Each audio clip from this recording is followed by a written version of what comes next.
Corden, episode 13. It's our second time running because we filmed it last time and it was out of focus the entire clip. So you better enjoy this episode because it's taken a bloody handful to film. Post Grand Final show. Joel Smith is coming on the show this week. Massive pull for the show. Melbourne's prodigy, son of Sean Smith, Big Mark. Yeah, he took back in the day. So we'll be chatting to him live later in the show. Just in a couple of minutes. Actually, if you like, you can actually skip to the timestamp underneath if you want. If you don't want to watch this, if you're just a Melbourne fan coming for Joel. So if you want to do that, just skip around. But if you're happy to listen to us discuss the AFL Grand Final, as well as some local cricket talk. As well as some local Grand Final cricket talk. We will get stuck straight into that, and hopefully the camera's not blurry this time. So we'll get struck into it. Grand Final, Geelong versus Richmond. I went for Geelong, he went for Richmond. Big Geelong. Dees went for Geelong as well. So we'll get stuck in here. Obviously, Richmond got the job in the end by 31 points, which was a bit more than what it seemed like in the game. It was very close the whole game until Richmond blew them out in the last quarter. We'll just quickly run through it because we've run through it before now. But obviously, it was a weird start to the game. Obviously, we had streakers on the ground. We had Nick Floston getting knocked out. We had Gary on the shoulder. We thought Gary would have the worst send-off possible. Yeah. But luckily, as in true Gary Ablett fashion, he came on. And I think it was a fractured shoulder in the end he was playing with. So, just sums up for the career he had, the courageousness. First quarter and second quarter belonged to Geelong. Geelong were about 15, 20 points in front come half time. If it wasn't for a goal just amazing before, goal for Dusty Martin just before the half-time siren, I reckon it could have panned out a lot differently because Geelong really had their foot on the throat of Richmond most of the first half, and Richmond they got that goal back before the half-time siren, and that kind of got them back in. It was about 15 points the margin. And then after half-time, after Shepherd really pumped the Richmond. We better quickly touch on the entertainment. Obviously, the pre-game entertainment was very, very average. Yeah. Arguably poor. Not as bad as Meatloaf. It was just not footy music, you know. No, it really wasn't. Quite the pump. It was like some sad song. It was like it was at a funeral, to be honest. Yeah, a bit monotone, but Anyway, we made up for it at half-time. Shepherd come on, coming home and set the stadium on fire. Bouncing light-up balls were going all over the stadium. the Gabba crowd got around it was just more upbeat and more footy kind of related. And to be fair, the Richmond boys must have got up about it in the rooms because they came out with an absolute mission in the second half. Jack Revolt slotting a pretty nice goal coming out of the half-time break, which just slowly built up their comeback against Geelong, and their new guns like Shea Bolton and Marlon Pickett were elite. Yeah. Especially all game. Arguably, they probably got stinged of not getting votes in the Norm Smith. I think Edwards and Broad and one other. Jaden Short had a brilliant game. Liam Baker had a brilliant game. All the Richmond people just band together in that second half. They just come alive. It was a Richmond game. Geelong kind of fought back in the end, but as soon as Richmond hit the front, you kind of got that feeling. You didn't really want that Geelong. It was almost the turning point when Sammy Simpson got flattened by the Tigers bloke and Menegola slotted it from 65 out. And 65. You got to add a bit of mayo on it. And you just thought for a second there, Geelong, they're coming, but Richmond, once they're in front, they're hard to overrun. You got to hand it. Geelong's had some absolute standout players, the likes of Menegola, the likes of Cam Guthrie, Duncan had a blinder. Tom Stewart in defence had a brilliant game. And while we're there, good players. We're talking predictions here. And as I called it, Richmond came out with the win and Dusty got the Norm Smith. You can say it was a pretty boring call, but it was right in the end. So these boys look like clowns out here. Cam Guthrie and Geelong in danger. What do you want? Just imagine if it got up. No, we like to build. To be fair, as soon as we found out Dusty was on, he was going to win the Norm Smith because you could argue that his first two Norm Smiths weren't deserved, but this one was absolutely well and truly deserved. He pretty much won the game for him. And he's celebrating at the moment like he won the game for him. So, yeah. Sorry. Fisher popping off. Yeah, so that probably wraps up the footy talk for the segment and actually the year. So it's quite sad. The show, the Interchange Corden. We're moving on from the footy talk really, and we're going into cricket. It's and as we're speaking of cricket, straight to the local cricket, the GDCA. Now we'll talk about GDCA just before we get into Dee's little segment here. This weekend we had a rain out, so there was pretty much no games on the whole weekend, especially not our games. But these two boys. Last week, their game got rained out, so it got changed to Tuesday. Tuesday night. And they had a T20. Plunkett for the Hanging Rock Healers and Jesse Smith, the man for Kyneton. The Kyneton Tigers. The Kyneton Tigers. Surprise, we'll let them talk about it. Of course, Plunkett, the Healers won the toss, and in true Healers fashion, they chose to bowl on an absolute pristine day for a bat. That's what happens when Don's behind the strategy at the Healers. Which pretty much set up the day in the end. Healers, the Kyneton blokes did pretty well with the bat, made 146. There was some good innings from a few of the fellas, and probably just set the tone. Yeah, to be fair, the Healers we bowled pretty loose. To be fair, I think I come out and bowled a bloody wide that went for 4 in the first over. There's some rough stuff. I don't think you'd had a training session. No, we hadn't trained since last year, so that was we actually did alright in the end. But it was just the story of the day. The Kyneton boys got over us in the end. Some good bowling performances all around. Freaking burner. Knocking off it's good. First good wicket. Nut. Deez, we got a highlight. He tried to sneak that one under the rug, but he tried to sneak it under last time and he failed. But Warnie, the man, sat in this seat a couple of weeks ago. To be fair, he bowls absolute pies. The slogan when he comes on is Warnie, take the pies out of the oven. So Warnie comes on, first ball of his spell, and buddy knocks over Deez, caught at point by the man, the myth, the legend, Ollie Greenblay. You wouldn't read about it. He can't do much, but catch a cricket ball, I can say he can do very well. And he caught Deez out from point. So the scorecard read, bowled Warne, caught Greenlay, and dismissed for a duck, we must say. Deez. That's how you like to start the season. Hopefully he gets it. Yeah, setting the bar low, always room for improvement. But we won't let Plunkett be humble here. He did get retired for 30. It was a good effort, but in the end they lost by 60 runs. So 140 odd to 80 odd. But Healers, it's been an alright start to the season for them, considering no training. Considering where they come from and they can't set the bar. Considering where we got late the first half of the season. And we'll expect some a few wins this season for the Healers. We'll be making finals this year. This was just lowering expectations. They're about as big a finals chance as the Cromwell this year. Anyway, so we'll move on now to Dee's little topic here. Yeah, this is quite an interesting topic. So Ollie Price says all of our GDCA listeners, you'll love this one. So if you listened to last week's talk show, we had Ollie Price come into the talk. So he took a fifer, and My Cricket Australia this week actually put it up on the Instagram, and it was good figures, a 5 for 2, and hats off to Ollie. But the Wallen boys also have been in the talks. You know, they don't have the best rep, and they haven't done it any favours this week by one of the blokes, the Wallen boys, Lockie.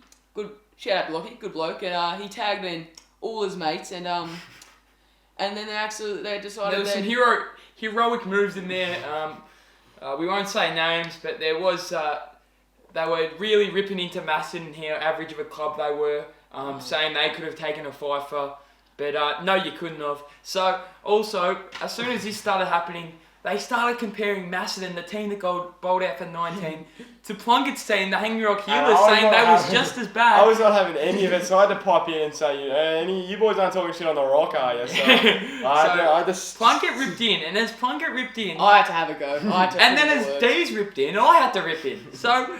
It ended up being a whole GDCA League absolute argument in the comment section of My Cricket Australia. I think this post got up to 40 odd comments. Yeah, so I'll talk shout out to Harry's comment. Yeah, we'll say my comment here. Hope you Wallen boys know the only reason we drive 50 minutes every year to Green Hill Oval is to cop KFC, not to play your irrelevant club, XX. Now, this was one of my finest comments. I'd like to say it myself. Followed up with some interesting calls as well behind that, but ended up being a complete, Obliteration of the My Cricket comment section, and it was going to really lead well into a game this weekend for my club, the Gisborne Cricket Club against Wallen, but ended up getting rained out, so we probably won't play him for the rest of the year, which is kind of You dodged a bullet there, hey? yeah. So yeah. No, that's cricket for that's you. wrapping up local cricket. First week of local cricket. We'll get around. This is going to be the home of GDCA cricket for any of you GDCA cricket players out there, or coaches, staff, anyone out there. I'm sure Wallen will do something again that'll bring them back in the talks. Yeah, Anyway. the potty even got to mention it. So yeah, if you're watching and you're a cricket player, get on board. Tell your friends, tell your mum, tell your dad, tell your nana's aunt. dog. Yeah, that's what you got to be doing. So that leads straight into Joel Smith, the Melbourne prodigy, first AFL player on the show. The computer's here at the moment. It's going to be here. We're going to be changing the way things look in a minute. So we'll be welcoming on the show with warm arms and Get straight into it. Yeah, we'll get straight into it. So yeah, are we in? Hey, we got him. There we go. Oh, we got there, boys. We got there. Hello, boys. There we go. Charlie, good to There we go. Welcome to the Good show. to be here, boys. How are you? Yeah, Thank you. How are you going?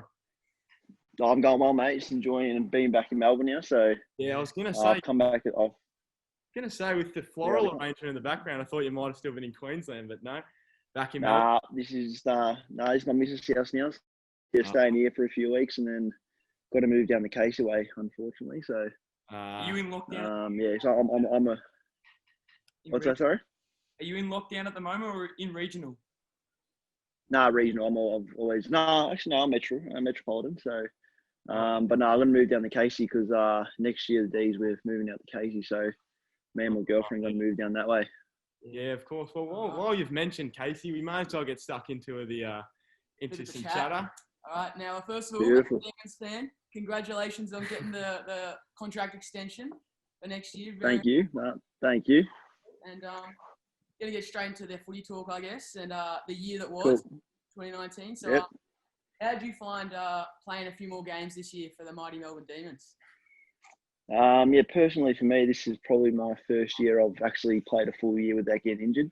Yeah. So yes, I've been on this for 5 years now, and the years before that, I've had some significant injuries with my shoulder, collarbone, groins, and I only got probably 12 games out in probably 4 years, which has been pretty tough for me. So it's a positive sign for me this year to actually get through a full year unscathed, and then I'll go into next year fitter, stronger. So I'm just looking forward to it. Still got a bit of time off, but I'll enjoy the time off and then get back in January. Yeah, and I guess along with that meant you didn't really ever cement your place in the team, and you've played. Seeing you're quite athletic and versatile, you've played many different positions for the D's. So what position do you actually see yourself? I reckon probably naturally a forward. Obviously before that I was playing forward and then did my groins, and then this year, as you probably know, there's probably a few boys who played in different positions with Harmsy, I guess, playing down the half back, and I guess we tried a few things this year, and obviously we just missed, and a few of them worked, but I think for me personally, maybe forward, but I'll have the discussions with Goody when we get back to the club, and you'll see where I'm best suited, but we'll work that out in a couple of months. Yeah, that'd be lovely. With obviously season over now, how long do you get off the club, and when do you have to get back into pre-season? Because I heard a few. Yep. So I'm quite happy. So as you know, the younger boys go back a couple of weeks earlier than the older boys, and this is my first year out of that. So the younger boys unfortunately go back December 8, and then we go back Jan 6. So pretty happy with that. So I've still got a couple months off, which is nice, and I've probably been off for about 3 weeks now. Yeah. So me and my girlfriend just got back so we got our car set up to Queensland, and took about 3 weeks to drive back. So it was a good little break, good little holiday. Yeah. On the way back. Yeah. In saying that, it's been quite the AFL season with the whole hub life and everything. Would love to get your just how it all happened. What the hub life Yeah. I guess early on it was a bit of an unknown early on. I guess we thought we were going to be away for maybe 3 weeks and then come back to Melbourne, and but that was early on. And then as the hub went on, it was just like everyone just sunk in that we're going to be away for a fair bit of time. So we were all over the place. We were in Manly first, then went to Twin Waters in Sunshine Coast, and then also spent a bit of time in Cairns. But me personally, after a few weeks, it's sort of, as you know, Melbourne was in a pretty severe lockdown, and I guess we're pretty lucky to be out of Melbourne at that stage. So as it went on, it was actually quite enjoyable, and you spending time with your mates every day, doing what you love. So it was a quite enjoyable experience, and it's not going to happen again. And then also the weather, couldn't complain with the Queensland weather. Yeah, no. I was going to ask whether you enjoyed it, but I think that probably sums up that answer. It does, so it was good. Yeah, no, because it sure was some really different AFL season this year. Something, you're not used to. Obviously, you got a lot of time to spend with your friends, your teammates. Yeah. Do you form any new relationships, any new close friends over there? Oh, I guess me and Clary have always been pretty close, but I guess me and Salem probably, because me and Salem's rooms are next to each other. So spent a fair bit of time with Salem, and then in the break, the first week and a half, we went away together and probably spent a fair bit of time together. I reckon me and Christian Salem probably formed a bit of brotherhood in that hub. So when I was there, but all the boys, I think everyone just sort of got a bit closer, and it was good. Yeah, I can imagine it would have been a good time to spend as teammates, just bonding, building the chemistry. Yeah, so that's it. For the new players, Melbourne got a few new players, and all the young blokes getting involved in the club probably. Yeah. If you're that close of mates with Chris Salem, you could give him a buzz for us and get him on the show if you want to. Oh, I'll ask him. He's actually still in Sydney, Salem, so he's enjoying his time off very well. So I'm not too sure when he's back, but I think he's still away for a while. It's pretty cool just to say you're mates with big AFL names like Salem, Clayton Oliver, and yourself being an AFL player. Oh, hopefully this year. You boys go. Give a bit of shameless dig down your Instagram, and I found out that you were a big in the basketball world at a young age and played a lot of state basketball. So how did you decide to choose football in the end, and how did that all come about? I guess I stopped playing footy probably roughly under 14, 16. So that's sort of where you get that age where you can't play both anymore because it just gets too hard on your body. And I chose basketball because basketball was starting to go quite well, and I was making a few teams. So gave footy the flick and really stuck into basketball. And I had a pretty good few years making Australian teams and state teams, which was good fun, and I quite enjoyed it. But then it's got to that age about 19, and I didn't go down that college path, which if you want to go to that next level, it's quite important. So I sort of stuck with basketball for a year after school, and then the D's came to me and my old man and said, well, looking pretty interested in taking Joel on a rookie contract, and you sort of sat down and just weighed up options, and I thought that was just the best opportunity for me at that time to give it a go, and ever since I've loved it, and great. It was a good decision in the end. Yeah, that's really good. Yeah. Speaking of the dad, we better touch on his career. Now, one moment in the career has to be the mark. Talk us through it. I've heard it a fair bit. Heard about it a bit. Heard a fair bit. Yeah, iconic. So how was that growing up with obviously your dad as a AFL player? Did you get noticed by quite a lot of people, or recruits and stuff growing up? I guess so. My dad took that mark the year I was born, so I probably missed his AFL career. But then at the back end, he played a fair bit of footy at Werribee in the VFL, and I probably got to see a fair bit of that. And like you said, just walking in the streets probably just after his career, he would get pulled up by a fair few randoms, and just people just go like a big mark and just do that in the street. So. And then he always, when someone do it, he'd walk off a few steps and give you a little nudge and saying maybe one day, mate. So always had a bit of a gag with him about it, but still does to this day. But hopefully one day can take a mark. It'd be nice. Yeah, no, that'd be good. Yeah, on that, you touched on the transition from basketball to footy. Just how was that in the early stages of becoming a footballer? Just in the whole draft recruiting process, was that any overwhelming or anything? I guess when I first got to the club, I was a bit off, which was expected. And I guess I probably had the athleticism and all that down pat and fitness wise, but it's just like your body just handling the different sport, running like 12Ks compared to basketball maybe 2. You're running up and down a 30-meter court, so it just took me a lot longer than I probably expected for my body to just handle footy. But it just is what it is, and I've got my body to where it is now. And I'm still only 24, so I've still got a lot of footy behind me. So hopefully, I can start building now, and just building consistency at AFL level, and playing full season now. Yeah, that'd be ideal.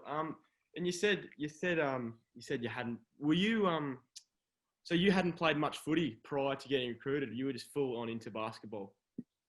Yeah, so I played obviously junior footy, under 10s, under 12s, but that's just playing footy with your mates. I never really went to rep sides or state sides for footy. So always just played for a bit of fun. And then like you said, at that 16s age, I just had to make a call, footy or basketball, and chose basketball. So but I didn't play much footy growing up. Yeah, it's pretty good of you to go from not playing footy for probably a good time in the important years in the grand scheme of things to come along, picking up, training with the big dogs of Melbourne. So that would have been it would have been pretty good of you. Yeah. Talks that if you weren't a basketballer, if you weren't a footballer, you had a career in the TikTok industry as a golf trick shotter. Are you having a comeback in TikTok? I've heard this question a fair bit. I think I'd love to get back into it. Like you said, the shots just they were starting to get a bit advanced, and you got to put a fair bit of time into it if you want to get some good shots in. Yeah. But it's pretty tough. So we'll see. We'll see how we go. If I can get a bit of time off now, so might squeeze in a few shots because it would be a good comeback to bring the trick shots back. It would be a great comeback. Yeah, I think there was plenty of little tiny little hobbies like that going around over isolation to keep you entertained. Well, I'll move into some quick fire questions for you because we want to know a few things. We'll touch on this first. We'll go. Let's go. First of all, we'll go some Aussie classics. Your favourite shapes flavour. Now we did a video on this. We have to get your opinion on this. Favourite Arnott's. So there's been a fair few videos coming out recently, isn't there? Yeah. I think Quite the my favourite one. I'm a big cheese and bacon man. Oh, cheese and bacon. Yeah. Cool. I thought you were. I'm big on it. For a second. I'm a big cheese and bacon. Oh, it's a bit of diversity. That is a bit of diversity. Lads would have got up and down in our video last week. Another one. Another Aussie one. Hot Milo or cold Milo? Massive question. Cold Milo. Yeah, easily. Bit of footy. We talked about your back or forward talk. We'll talk Melbourne. Petrarca or Gorn? Who's the better player? It's got to go Gorney. Gorney's just Tracks obviously had a great year, and but Gorney's just been good for probably the last few years. Got a couple of Australians under his belt, so but Tracks definitely on the way up to catch him.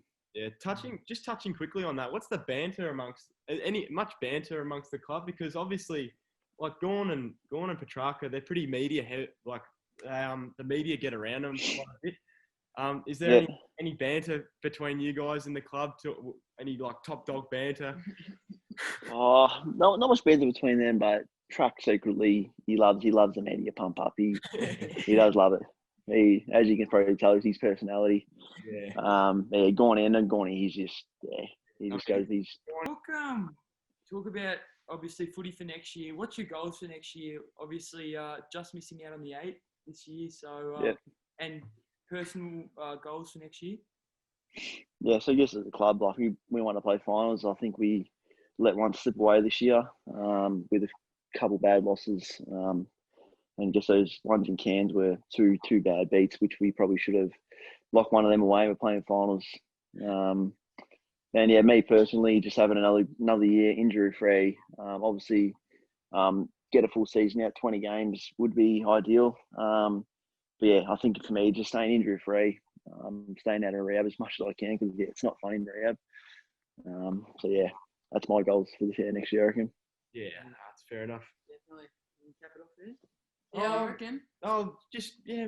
We've kind of touched on it before, but just the AFL lifestyle. Is there anything you enjoy about being an AFL player? Obviously, it's like for us, it's like, oh, he plays AFL, he must be a big name. Is it much like feeling the fame or anything, or is it just maybe like the players that are big dogs, but no, not really. I just go about my life every day. Pretty cruisy bloke I am, but I guess living the life as an AFL player, pre-season is obviously the hardest part. Like, that's pretty taxing on the body, and you're training Monday to Saturday, and it's pretty full on training, and you got to look after your body pretty well. And then as soon as, I guess this is the good part about being AFL, when the games come, you're not training as much, you get a bit of downtime. So I think in season mode compared to pre-season mode is just a lot better, because you're not training as much, you get a fair bit of downtime and a couple of days off a week, so it's quite nice. Yeah, nah. And then winning, there's nothing better than winning with the boys. Like, that's probably the best part about it, getting a win. Yeah, especially some of those good wins of the year when you toppled. Good win over the Saints. Yeah, that was good. Yeah, if you didn't unfortunately missed that one. So I'm a Saints man, so I've been pretty used to seeing the Saints topple the D's. So yeah, we just gave you that one. We'll be back on the track next year. If you wanted to sit out against the Saints, feel free. But nah, yeah, I think other than that, did you enjoy the grand final? You watched that one? Yeah, good ground. It was a good ground. I thought at half time, I thought Geelong would be a bit closer, but then I think Richmond just showed their class in the second half, or Dusty showed his class. Yeah. But nah. Are you a fan of the night grand final? Nah, get back to the Arvo. Yeah. It was just too long of a wait. Felt like a free. Yeah, I wasn't a big fan. It was good. It was good to have the Cox plate before it though, which was nice, and then straight into the granny. No, it was a good. But yeah, we'll stick with the Arvo, I reckon. Yeah, I reckon. Hopefully you get to play on one day. That'd be the. Oh, that's when. Hopefully next year that'll be the goal. Yeah, that's the way. Yeah. Well, thanks for taking your time to talk to a couple of random teenagers over Zoom. Nah, it's all right, boys. That's all good, boys. Bit of fun. Excited having you on. It's been a great chat, and it's been great to meet you. Yeah, good luck for the thanks, boys. Rest of your career. Good luck for the rest of your career next season. Pre-season. Hope it's not too challenging, but yeah. Nah, always will be. No, thanks, boys. Have a good one. Yeah. Cheers for your time. Yeah, lads. Thanks a lot, mate. Jeez, boys, how was that? That was a great to chat with an AFL player, listed with the Melbourne D's. Great bloke. Good to get an insight about what the hub was like for him. I think that'll conclude. So before we get into the outro, we're about to film just like last week, we filmed a favourite shapes video. We're going to film our favourites, favourite chocolates. We'll make sure to title it differently, but that'll be in the description. Hopefully it'll be uploaded by the time this podcast is up. So if you haven't checked that out, make sure to check that out.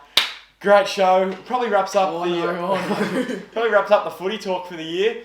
Getting into the cricket. So thanks for watching. Make sure to like, comment, subscribe. Hopefully you enjoyed Joel on the show, and we'll see you next time.